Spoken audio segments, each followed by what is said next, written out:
there's talk that the Glassgate flood has finally... How the hell is anyone supposed to afford that price?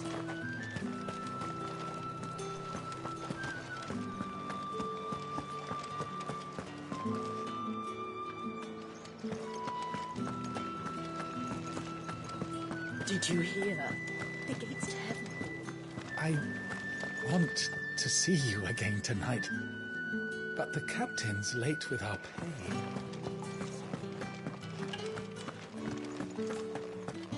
What am I going to do without Sweetwater and Olive Talc? Milady, I come bearing gifts. Gifts? Whatever is the occasion.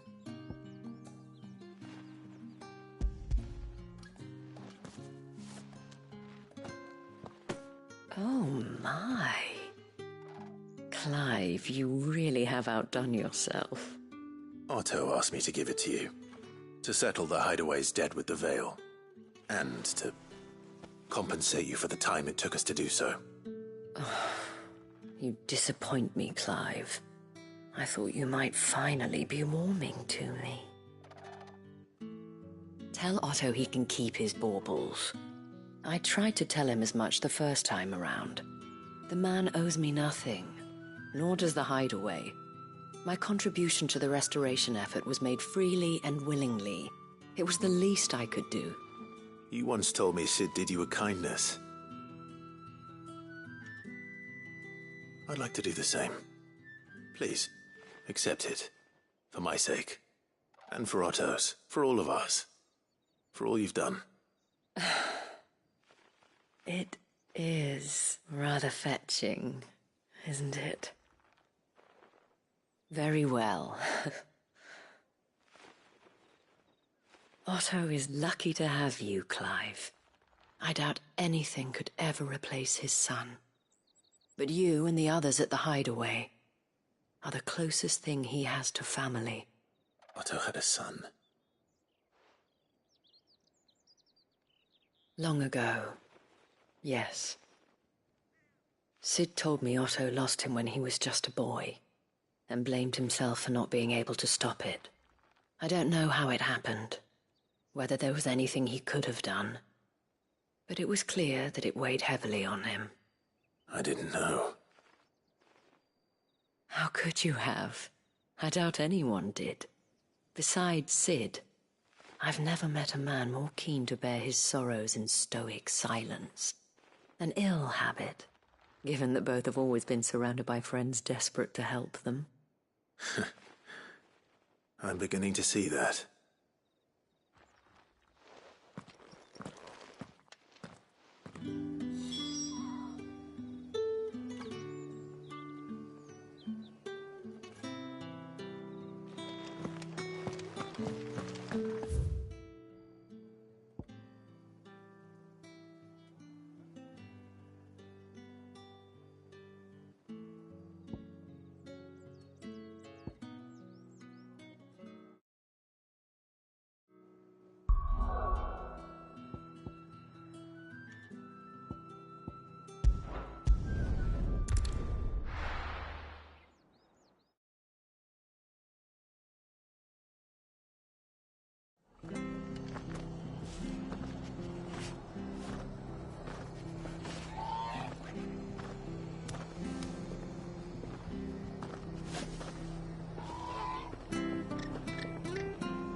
Clive, we weren't expecting you. I wasn't expecting to be here, but it seems we still owe you a considerable amount of coin for your help with our rebuilding efforts. And though I doubt it's what you were expecting, we were hoping you'd take this as payment.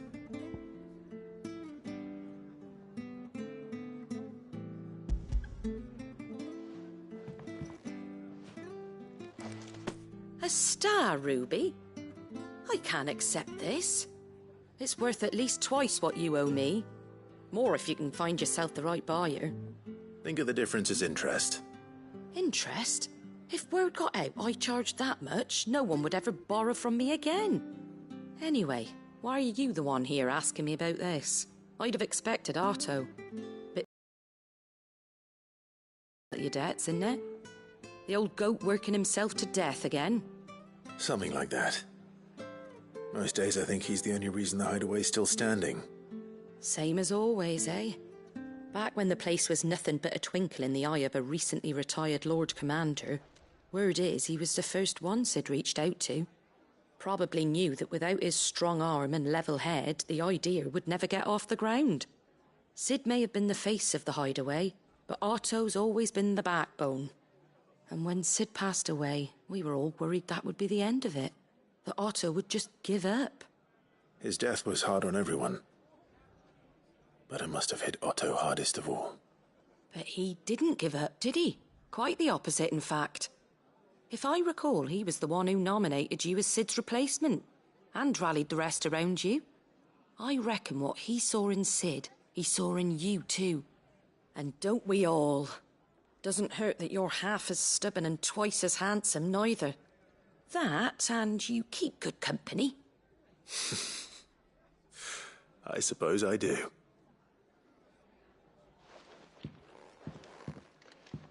Goat will want to know the stones were delivered. If he's still with us.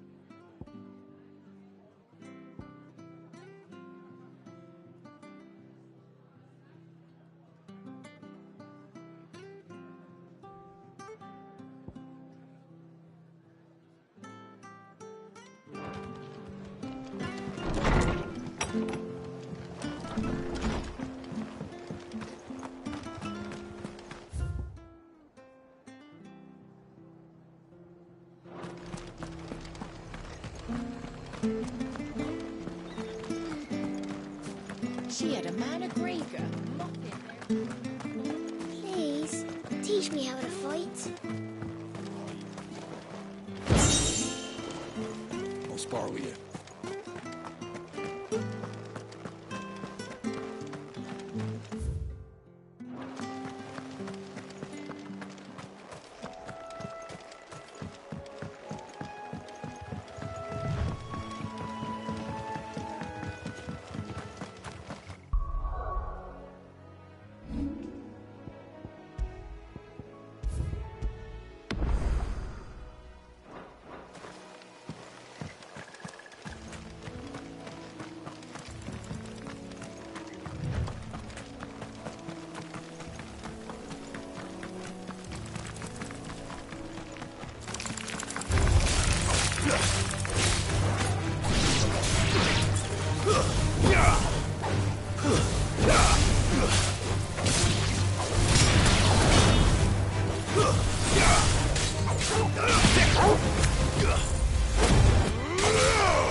is certainly quiet. If I were a giant antelope, it would seem like just the place.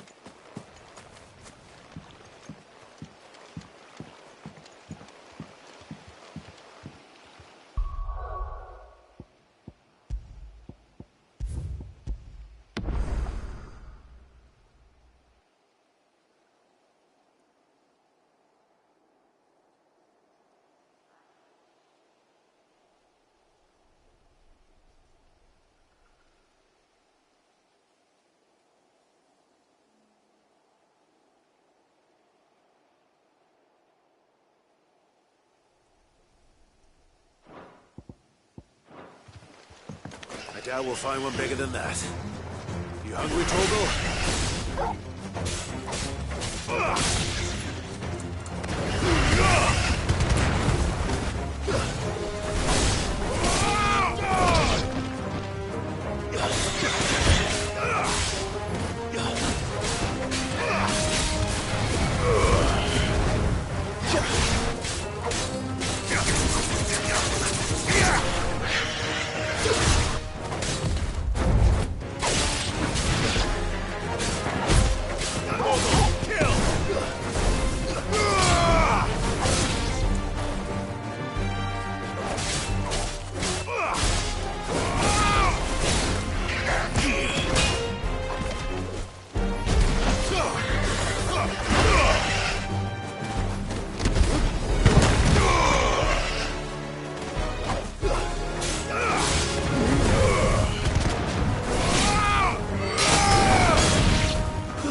Now,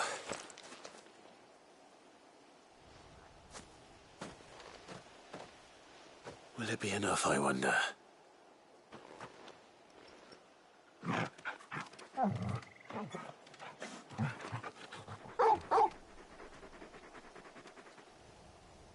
I say that answers my question, which means we owe the lawsmen our thanks. You're just a big puppy, aren't you? A very big puppy.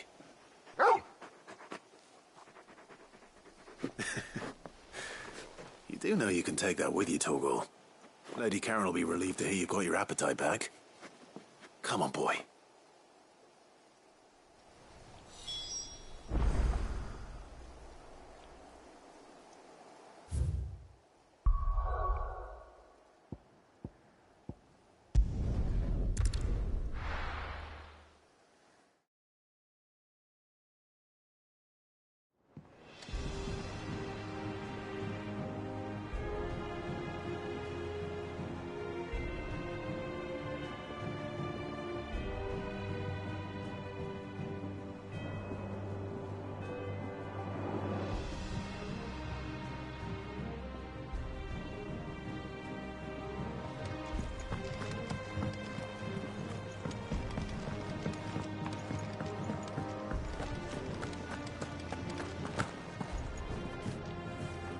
I noticed you and Torgal had gone off somewhere.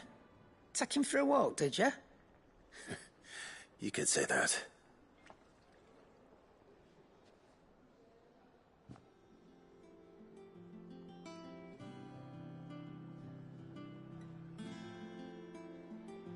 So, Molly's leftovers weren't good enough, eh?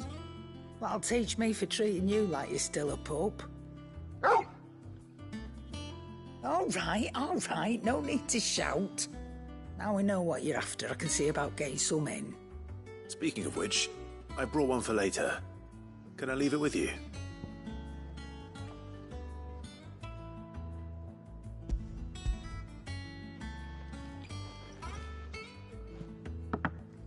You can, eh? I'm nice like that. In return, you can thank Tomes for me. The bloody know-it-all. I was just on my way to see him.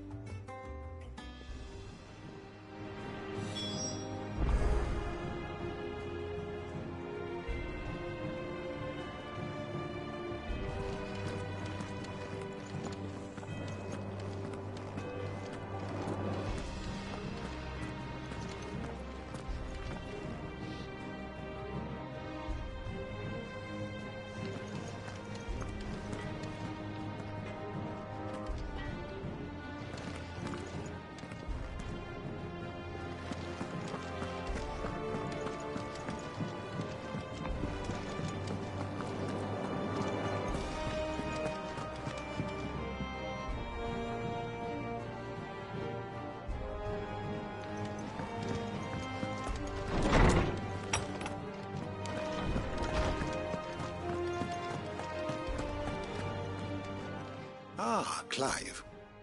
Were you able to locate your quarry? We were indeed, Lawsman.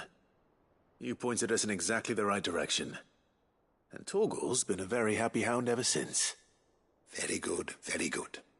Lady Karen sends her thanks, by the way, for your part in solving the mystery. Ah. But that reminds me. After your last visit, I found myself pondering Torgal's talents. Do you recall our conversation concerning Lady Jill's role in Torgal's transformation? About how she somehow woke the power within him. Precisely that. A reasonable conclusion, I thought. But one which raised certain questions in my mind. You see, the Fenrir of legend served Shiva and Shiva alone. And while the powers attributed to him are certainly impressive, the records imply they are somewhat different in nature to those you described Torgal as having used. What are you suggesting? That Torgal may be the beneficiary of more than one icon's power. Consider that in addition to Lady Jill, he has served as a loyal companion to you, your brother, and even the late Cid. In short, the icons hitherto near at hand, or should I say at paw, have been diverse and plenty. And that number has only grown as the realm's dominance have fallen to your sword. One can but speculate as to how all of this has affected Torgal.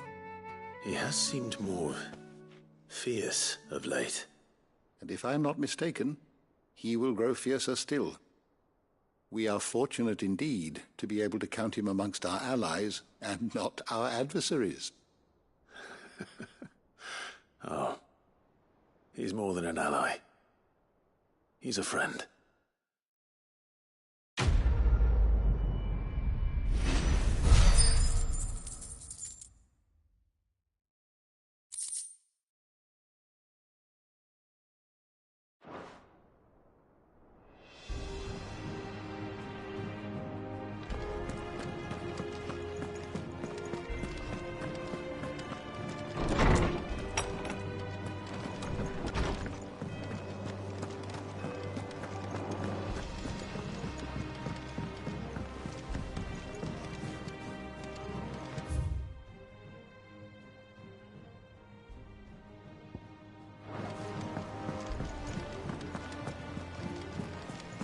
Is that the thing Tomes helped?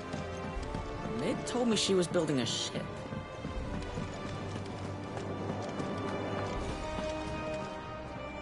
Goat. Still alive, I see. So Lady Karen accepted the ruby. Ah, about that. I tried my best, but she was just too stubborn to take it. She threw it right back in my face, in fact, and told me I could stick my stupid stone where the sun don't shine. Karen refused payment. I hope it wasn't something I said. I'm sure you were as tactful as ever. Let me see what I can do. Oh, wonderful. I hope you have better luck than I did.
Lady Karen, Goad tells me you weren't happy with our offer. Would you prefer the debt was repaid in coin? What debt? I don't recall lending any of you lot me hard-earned gil. I may have tossed a talent or two in the Hideaway's coffers, but those were donations, and you can hardly call it charity if you go asking for... And our circumstances have changed. Surely you wouldn't shun the gratitude of a pauper who happened to have become a prince. Oh, so you're a prince now, are you? Fine. But I'm selling it and taking what I'm owed, then you're getting the rest whether you like it or not.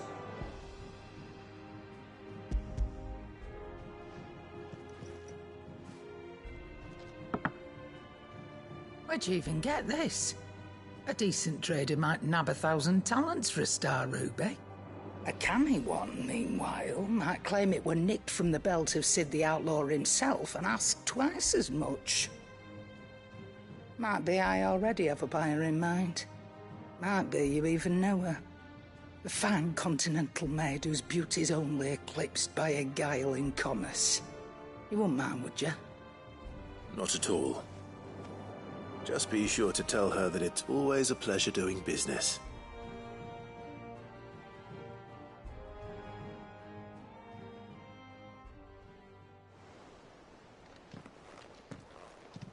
I hear you ended up delivering all 3 stones. Thanks to this lump. I sometimes wonder what I pay you for. Speaking of which, I still haven't been paid last month's wages. Oh, so you remember what's owed to you then? Get your ass behind that disc of yours and don't get up before those ledgers are square. Right away.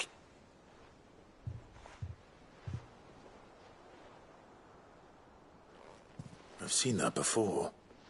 You have, yeah. Plenty of times. It was the only goblet Sid ever used. Either out of habit, or because the filthy soul couldn't be bothered to find a clean one. I knew so little about him. Like most people. Martha and the Dame both seem to have fond memories of him. I bet they do. How long did you know Sid before he... Before he died. 20 summers, give or take. Back in the day, I was a purser on a trade ship, which is where I met him. He bought passage to... I forget where. But having nothing better to do on the long nights, we set up drinking island rum till the morning bell dragged me back to my duties. Quit my post not long after that.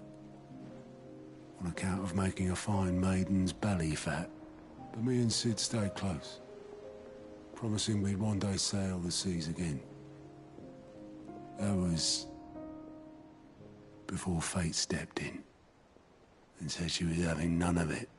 The magic woke inside my son soon after his first name day, and there was no hiding his knack. Couldn't you and your family have... My family were the ones who summoned the constable, wanted the monster taken away. I couldn't turn my back on him, forget what I felt, and I couldn't for the life of me understand how they could. Luckily, Sid was of the same mind as me. It was him who stood beside me when all I wanted was to tear the whole world down.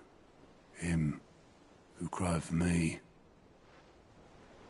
when I had no tears left of my own. Him who swore he'd do everything he could to stop it from happening again. And he was true to his word, too. Left the Royal Army once and for all. His ranks, his ribbons, gone. Just like that. Threw away everything he had. All to right a wrong that no one else had the courage to face.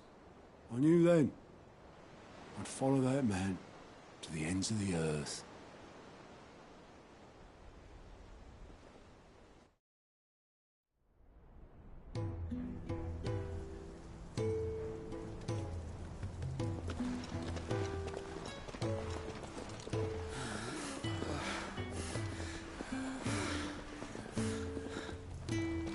was always too clever for his own good, was Sid. Saw the world for what it really was, while the rest of us were content to go along with the lie we were shown. And it can't have been easy, bearing that burden alone.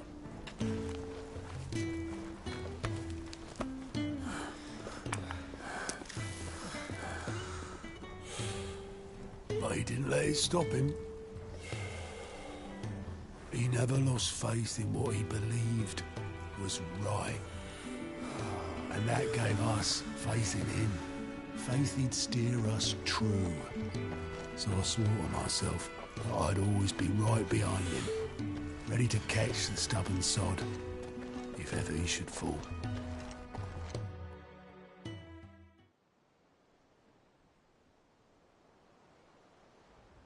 But I couldn't even do that.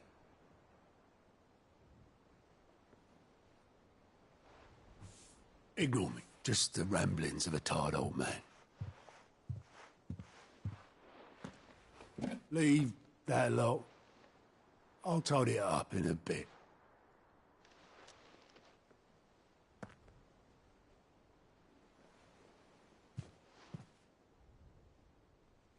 This is Sid's handwriting.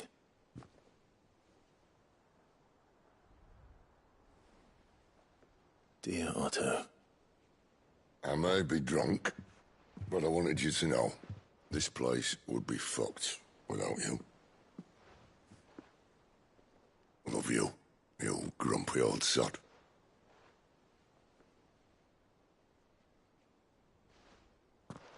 This note. What about it? Sid was right. Without you, we'd all be lost.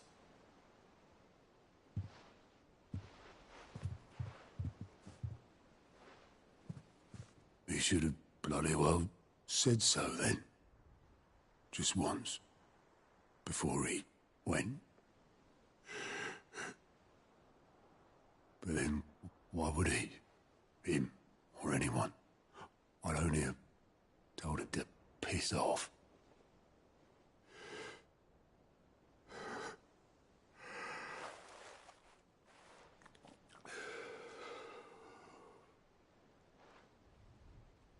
You're wrong, though.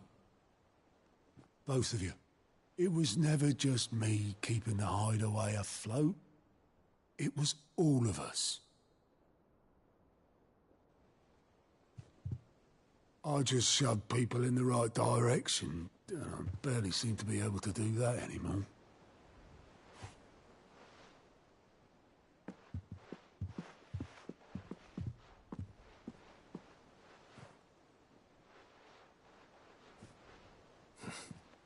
Would you rather go at the helm?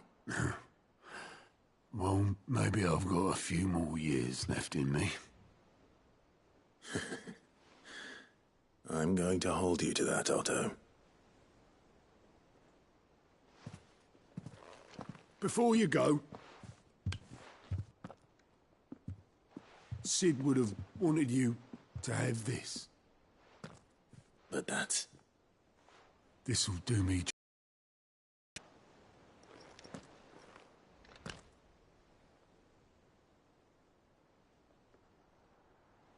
Thanks for the ray of sunshine. I'll see if I can't pay you back. Already have.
Ned told me she was building a ship.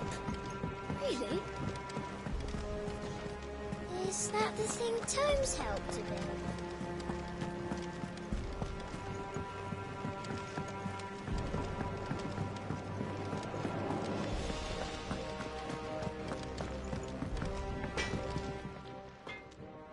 Blackthorn, do you have a moment?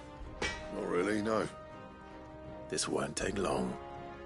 I just wanted to ask how you're getting on. August was worried about you, and you might still be doubting your craft, even after learning the trick of that cuirass. Is there something else weighing on your mind? Perhaps sharing your thoughts might help. That bastard's like a dog with a bone. Still, you've got a keen eye, I'll give him that. He's just, well, Karen showed me something. Something I've never seen before. And that was? A sword. An odd-looking thing with a single-edged blade. The metal itself wasn't anything to write home about, but fuck me, the edge on it. You could slice a man clean in two with a weapon like that, and he'd be halfway home before he even realised he'd been cut. So that's what's troubling you? No. Not troubling me exactly.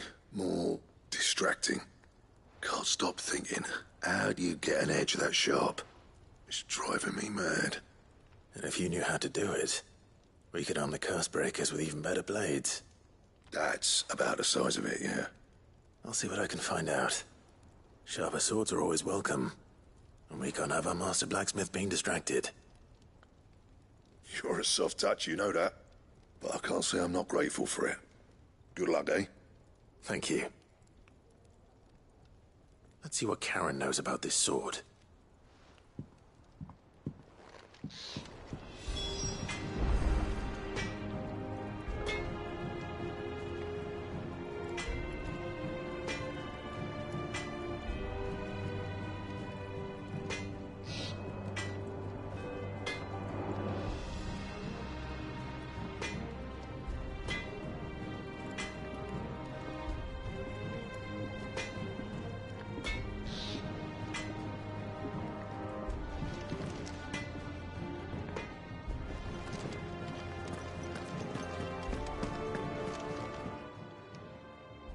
You're looking well, Karen. What do you want? Out with it. I want to know about the sword you showed Blackthorn. Single-edged and extremely sharp. Running around after him again, are you? I suppose I am, yes. But I need to help him find out how to work an edge like that. It's driving him to distraction. Little wonder, I suppose. There's not many like that make it as far as the twins, and those that do go straight into private collections. Which made it nice and easy finding a buyer. Can you tell me who bought it? Where is it now? You think I tell people who my clients are? Suppose you're not likely to go nicking him off me, are you now? Fine. If you stop mooning at me like that. Lord Ignac's the man you want. Delmecian bloke. Collects weapons and the like. And he's got more money than sense, which is why he's one of my favourite clients. Reckon he'll still be at the inn in Dalamil, where I left him. Thank you, Karen. Oh, and he's a touch eccentric, if you take my meaning. I appreciate the warning.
People take notice of wealthy men. Shouldn't be too hard to track down Karen's collector. They're saying Drake's Fang is gone. The whole Mother Crystal gone. What are we gonna do? Calm yourself. We don't know for sure. It could have just been a trap.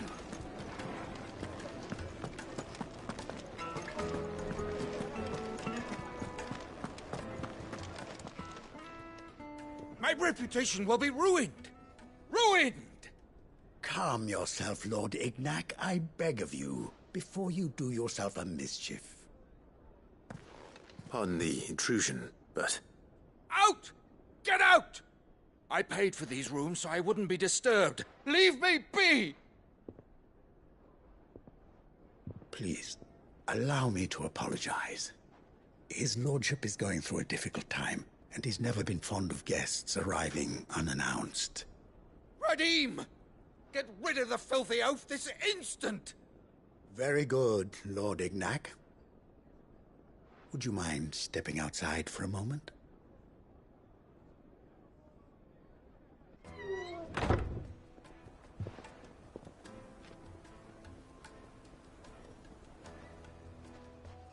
I'm sorry if I've caused you any trouble.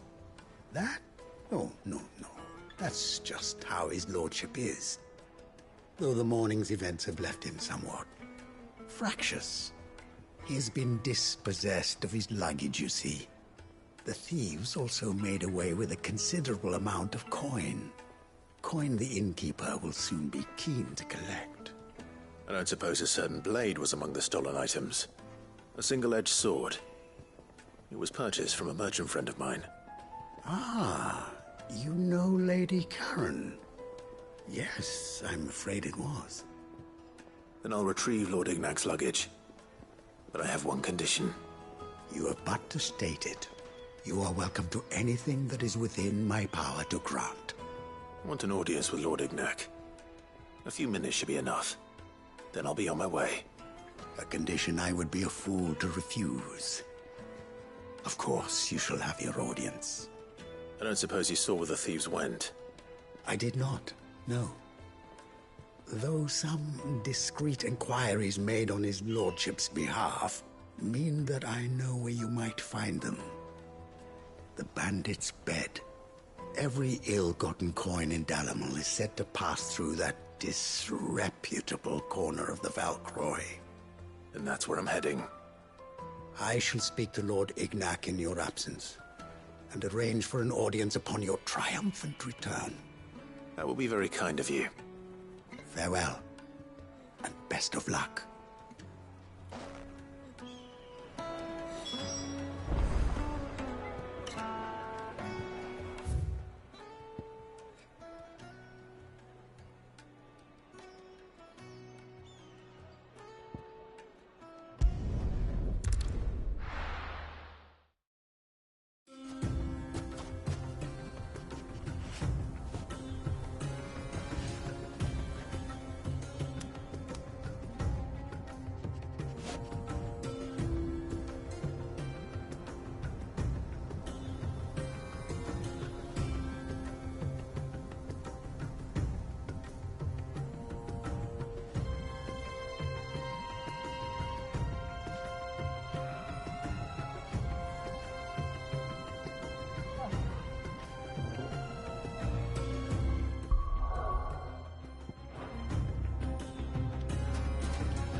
straight home now.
We've got company!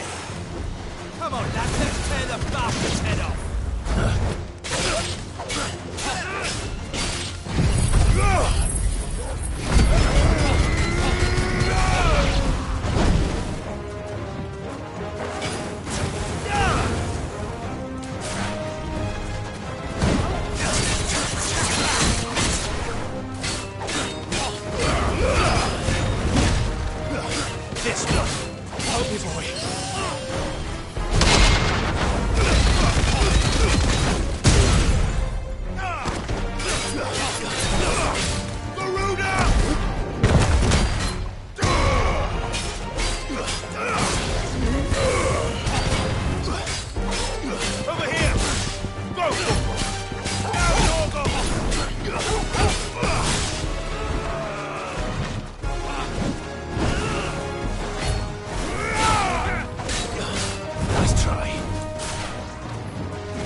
This must be Ignac's luggage.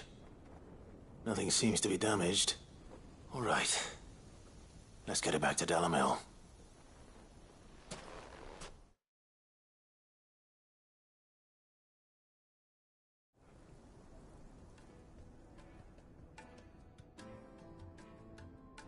I hear I have you to thank for the return of my effects. What shall I call you, my good man? Wyvern. Glad to make your acquaintance. A formidable name indeed. Well, Wyvern, I appear to be in your debt. Redeem here tells me you wished for an audience. Is that all? A few moments of your time should suffice, yes. You're a peculiar fellow, Wyvern. All right, speak. Master Wyvern was wondering if you could tell him about a certain single-edged sword you recently acquired. Oh, a true work of art, that one. Karen drove me hard on the price, but I would have sold her Radim here to get my hands on that sword. It was made in the Outer Isles, far beyond the Twins, and is used exclusively exclusively by the practitioners of a unique school of swordsmanship. They believe no combat should ever exceed a single strike, and hone their blades to such perfection that none ever does. Each sword is made for that one perfect stroke, and for that stroke only. They crack upon a second blow. There's a brutal sort of beauty to it, really. But how do they hone such an edge?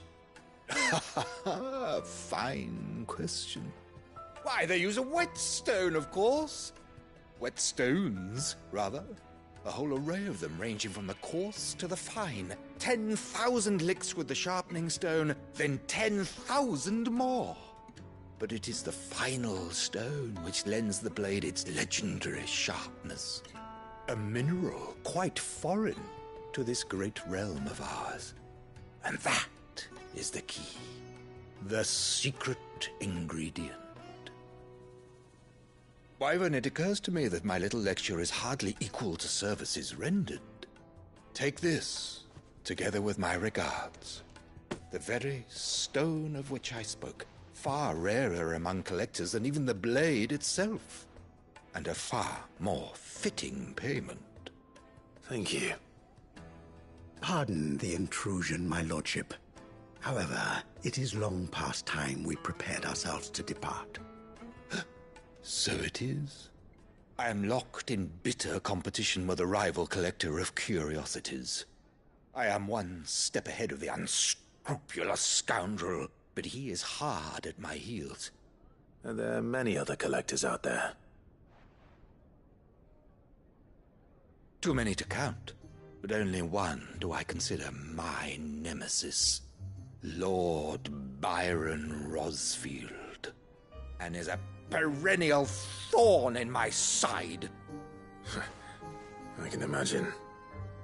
Farewell, Wyvern. May our paths cross again. Radim, we mustn't dawdle.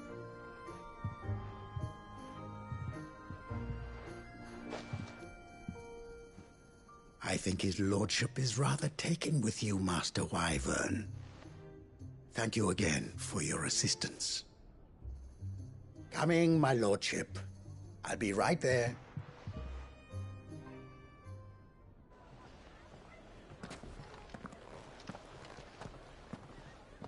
Trust Uncle Byron to find such an interesting rival. Now, let's see what Blackthorn makes of this whetstone, shall we?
Sorry for the wait, but hopefully you'll agree it was worth it.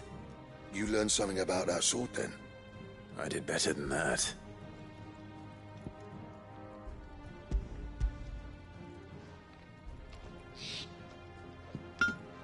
A whetstone? Yes. But not one you'll find anywhere in Valisthea.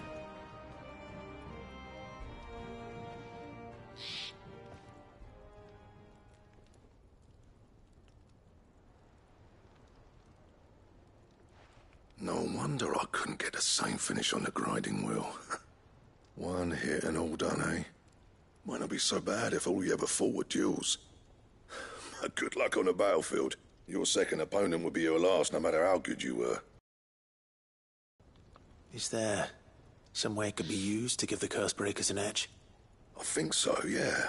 With this whetstone and the right kind of steel, I could probably even make a twin of the blade that rattled me. But there'd be no replacing this little rock once I worn it down to a sliver.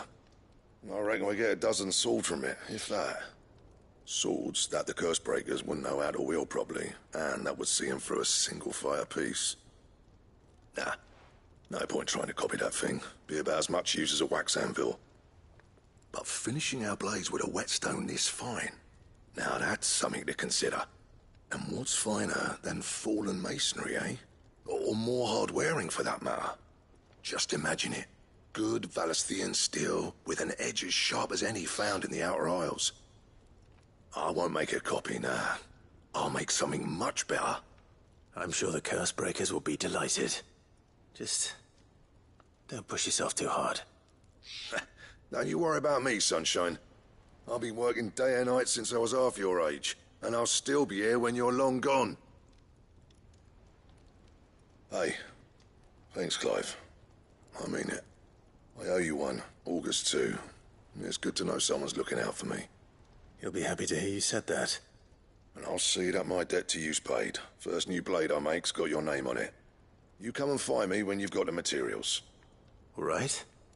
I will.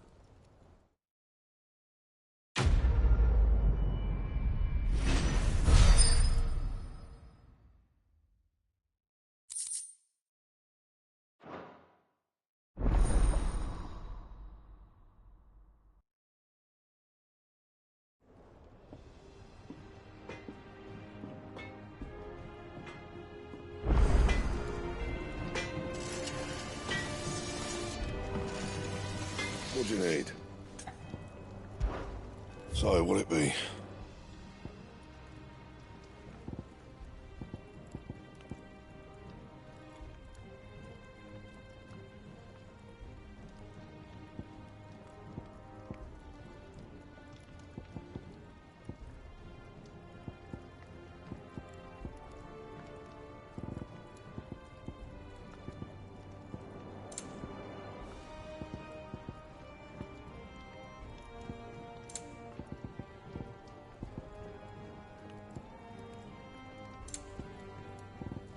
That it? Fine.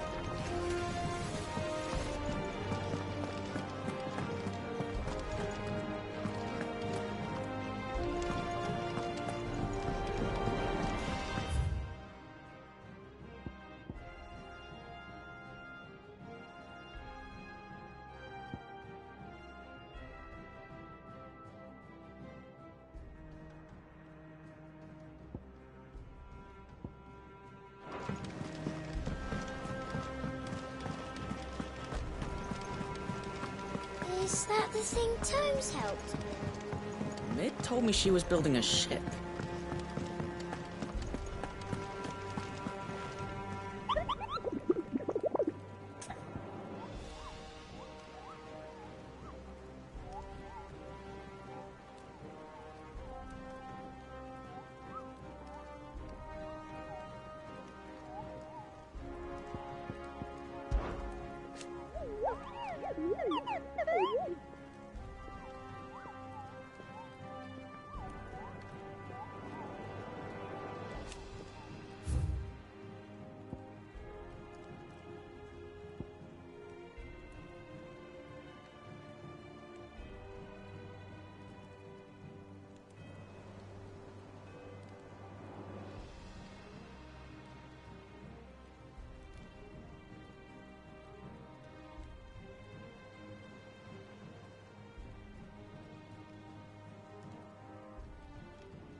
And what can I do for you?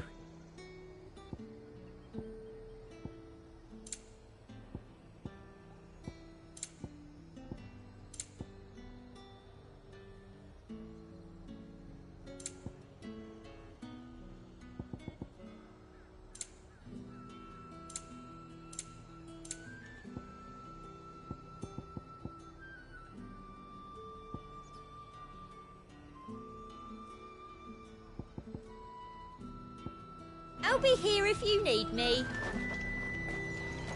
Keep them pilgers nice and...